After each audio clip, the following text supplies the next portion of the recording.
இந்த வத்த குழம்பு நம்ம கல்யாணத்தில் சாப்பிட்ற வத்த குழம்பு மாதிரியே அதே டேஸ்ட்டில் இருக்கும். வத்த குழம்பெல்லாம் பிடிக்காதவங்க கூட இதை நல்லா விரும்பி சாப்பிடுவாங்க. புதுசாக செய்கிறவங்க கூட ரொம்ப ஈஸியாக கற்றுக்கலாம். வாங்க ஒரு 20 நிமிஷத்தில் எப்படி செய்யுதுன்னு பார்க்கலாம். இப்போ ஒரு பேன் வச்சுக்கலாம். பேன் சூடானதும் 1/4 ஸ்பூன் அளவுக்கு வெந்தயம் சேர்த்துக்கலாம். 1 ஸ்பூன் அளவுக்கு மல்லி சேர்த்துக்கலாம். 1 ஸ்பூன் அளவுக்கு கடலைப்பருப்பு சேர்த்துக்கலாம். 1 ஸ்பூன் அளவுக்கு மிளகு சேர்த்துக்கலாம். 1/2 ஸ்பூன் அளவுக்கு ஜீரகம் சேர்த்துக்கலாம். இதெல்லாம் சேர்த்து ஒரு பொன்னிறமாக வர அளவுக்கு நல்லா வறுத்து எடுத்துக்கலாமா. பாருங்க, இது ஓரளவுக்கு வரப்பட்டு வந்ததும் கூடவே 3 காஞ்ச மிளகாய் சேர்த்துக்கலாம்.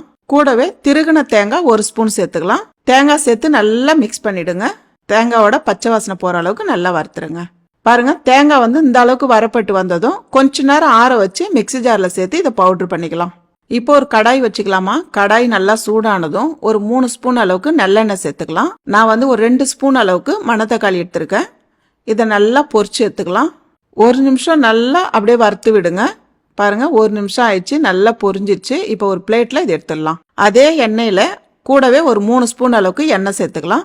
எண்ணெய் சூடானதும் 1/4 ஸ்பூன் அளவுக்கு வெந்தயம், 1/4 ஸ்பூன் அளவுக்கு கடுகு, கூடவே 1/2 ஸ்பூன் அளவுக்கு ஜீரகம் சேர்த்துக்கலாம். இது 3 சேர்த்து லைட்டா அப்படியே பரட்டி விடுங்க. கடுகு நல்லா பொரியணும், வெந்தயம் செவந்து வரும். 2 காஞ்ச மிளகாய் கூடவே சேர்த்துக்கலாம். 4 சிட்டிக்கு அளவு பெருங்காயம் சேர்த்துக்கலாம். நான் 100 கிராம் சின்ன வெங்காயம் எடுத்து 2 கட் பண்ணி வச்சிருக்கேன். இதை சேர்த்துக்கலாம். கூடவே ஒரு 20 பல்லு பூண்டு எடுத்து 2 கட் பண்ணி வச்சிருக்கேன். இதையும் சேர்த்துக்கலாம். தேவையான அளவு கறிவேப்பிலை. இதெல்லாம் சேர்த்து நல்லா வதக்கி விட்டுருங்கம்மா. பாருங்க, வெங்காயம் பூண்டுலாம் எண்ணெயில இந்த அளவுக்கு நல்லா வதங்கி வரும்போது 2 தக்காளி நல்லா அரைச்சி வச்சிருக்கேன். இதை சேர்த்துக்கலாம். தக்காளி பேஸ்ட் சேர்த்து நல்லா வதக்கி விடுங்க. பச்சை வாசனை வராத அளவுக்கு நல்லா வதக்கி விட்டுருங்க. வத்த குழம்புக்கு நல்லா வதக்கத்துல தான் இருக்கு அதோட மனமும் டேஸ்டும். 1/2 ஸ்பூன் அளவுக்கு மிளகாய் தூள் சேர்த்துக்கலாம். மல்லித்தூள் 1/2 ஸ்பூன் அளவுக்கு சேர்த்துக்கலாம். கூடவே 3 சிட்டிக்கு அளவு மஞ்சத்தூள் சேர்த்துக்கலாம். இதெல்லாம் சேர்த்து நல்லா பெரட்டி விடுங்கம்மா. மிளகாய் தூள் வாசனை போற அளவுக்கு பெரட்டி விட்டுருங்க. இந்த டைம்ல நான் இந்த சைஸ் புளி எடுத்து நல்லா தண்ணியா கரைச்சி வச்சிருக்கேன். 1 கப்பு. இதை சேர்த்துக்கலாம். புளி கரைச்சல் தண்ணியா கரைச்சிக்குங்க. கூடவே தேவையான அளவு உப்பு சேர்த்துக்கலாம். உப்பு புளி கரைச்சல் சேர்த்து நல்லா கிளறி விடுங்க. நல்லா கிளறி விட்டுட்டு ஒரு 5 நிமிஷம் நம்ம மூடி வைக்கலாம். பாருங்க, 5 நிமிஷம் ஆயிடுச்சு. நம்ம பார்க்கலாம். குழம்பு திக்கா இருக்கு பாருங்க. இப்போ இந்த டைம்ல நம்ம அரைச்சி வச்சிருக்க மசாலா 2 ஸ்பூன் சேர்த்துக்கலாம். 2 ஸ்பூன் மசாலா சேர்த்து நல்லா மிக்ஸ் பண்ணுங்கம்மா. மசாலா சேர்த்து நல்லா கிளறி விட்டுட்டு இப்போ ஒரு 5லேருந்து ஒரு 7 நிமிஷம் மூடி வச்சா போதும்.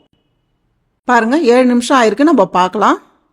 நல்லா திக்கா வந்திருக்கு பாருங்க. அதே போல எண்ணெய் தனியா திரிஞ்சு வந்திருக்கு பாருங்க. இதை போலதான் இருக்கணும். ஒரு குட்டி பீஸ் 4 பீஸ் வெல்லம் துண்டு சேர்த்துக்கலாம். வெல்லம் துண்டு கண்டிப்பா சேர்க்கணும். அப்பதான் டேஸ்ட் ரொம்ப நல்லா இருக்கும். இனிப்பு புளிப்பு எல்லாம் கலந்து இருக்கும். வெல்லம் சேர்த்து ஒரு 2 நிமிஷம் அப்படியே கிளறி விடுங்க. இப்ப இந்த டைம்ல நம்ம பொரிச்சு வச்சிருக்க மணத்தக்காளியை நம்ம சேர்த்துக்கலாம். மணத்தக்காளி சேர்த்துட்டு கருவேப்பிலை கொஞ்சமா எடுத்து பொடியை நறுக்கி சேர்த்துருங்க. மணத்தக்காளி சேர்த்து 1 நிமிஷம் நல்லா கிளறி விட்டுக்கிட்டே இருங்க. அப்படியே அவ்வளோதாம்மா. நல்ல ஒரு டேஸ்டான வத்த குழம்பு ரெடி. நீங்களும் வீட்டில் இந்த வத்த குழம்பு செஞ்சு பாருங்க.